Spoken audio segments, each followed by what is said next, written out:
Okay, I can do this. I can do this. Okay.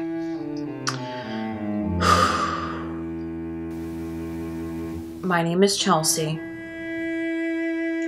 and I am a millennial.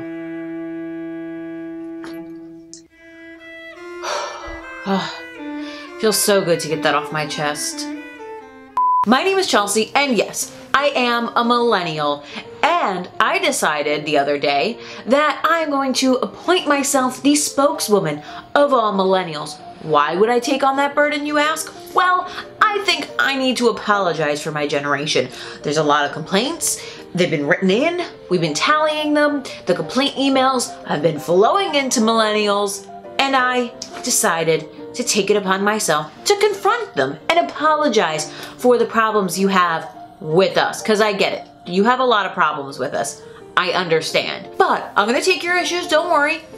One by one, I'm going to apologize for them and maybe even give you a little bit of reasoning as to why we act the way we act. Dear world, we're sorry. I think all generations have something to apologize for. The silent generation should apologize for not being adaptable. Baby boomers and Gen X together, you should apologize for the housing market crash. I don't consider myself a typical millennial. Now, I guess a lot of millennials would say that, but I wasn't raised like a typical millennial. Thank you, mom and dad. I identify and get along with people that are in the older part of the millennial generation and Zennials and actually Gen X more than I get along with people that are either my age, younger, or Gen Z. Thank you, mom and dad. We can't take no for an answer, and I'm sorry for that. Do I think that ambition is a good thing? In moderation, just like anything else, ambition is a good thing. But ambition can breed some dangerous people because they won't let anything stand in their way. Should you, they say, oh, don't take no for an answer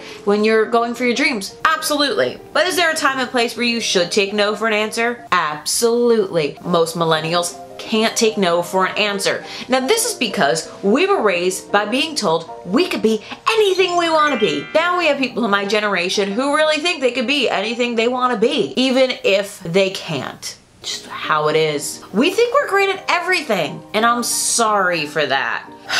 Well, this brings us to some really bad American Idol auditions. Have you ever wondered when you see people audition for American Idol and they are awful, but they say their parents tell them they're the best? That's on you. Parents used to tell millennials all the time that they were great at everything they did. And now we have people that audition on American Idol that are awful. We're not actually the people that you hate. And I'm sorry for that. Awkward, right? You think you hate millennials. I mean, and maybe you do.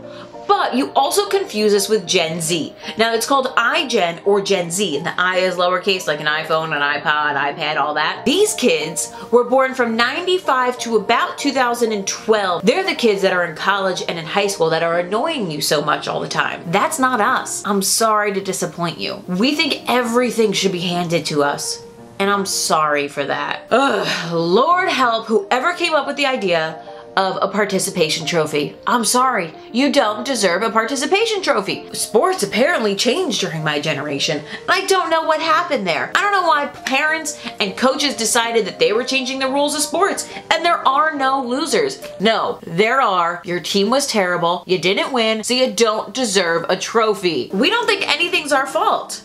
And I'm sorry for that. Now I'm gonna contradict myself a little bit here because I'm actually going to place blame on somebody else, but it'll make sense in a little bit, I promise. When millennials went to school, there was a new wave of blaming the teacher for everything. If you got a bad grade, blame the teacher. If you didn't pass the class, blame the teacher. If you failed a test, blame the teacher. If you didn't hand the homework in, blame the teacher. If you didn't do the essay project, blame the teacher. Why? I have no idea. So now this led to people that are adults now that think they are not at fault and that their poop don't stink and that they walk on water. Sorry, honey, you're not walking on any water. We are overly confident, and I'm sorry for that. Now, I think, of course, some confidence is great. You should be confident to an extent. Now this of course goes into the we think we're great at everything, but I just wanted to use this as a story time with Chelsea right now. When my brother was in school, my parents went to a back to school night. The teacher then proceeded to tell the parents at back to school night that her job wasn't just to teach whatever subject it was, that it was also to teach confidence. Yeah, that ruffled my dad's feathers a little bit. He didn't say anything because my dad is a relatively quiet person and doesn't like confrontation for the most part. But when he came home, he told us just how much it annoyed him. He said, no, your job is to teach, we'll say math. Your job is to teach math. My job is to make sure my kid is confident. Not your job. We became a society that was more focused on kids feeling good about themselves and being confident than actually being competent in things. We spend a lot of money, and I'm sorry for that. Other people in my generation baffle me. I actually don't know what they do for a living. I don't even know if they actually have a job. They live alone, they have a nice car, they travel to Thailand every year. I just want to know, do you not have student loans? I'm sorry that I'm actually not really that sorry about millennials. Like I said before, every generation has their faults. Every generation has messed up along the way. Nobody's perfect. And like I said before, the previous generation always hate the generation that follows. It's just the circle of life. Like I said before, Hakuna Matata. Every generation is considered the me generation. So maybe cut a millennial a break now and again. Or hate them, because I'm not gonna lie, sometimes I hate my generation too. I don't really blame you. So on behalf of all millennials, I'm sorry that I'm really not that sorry.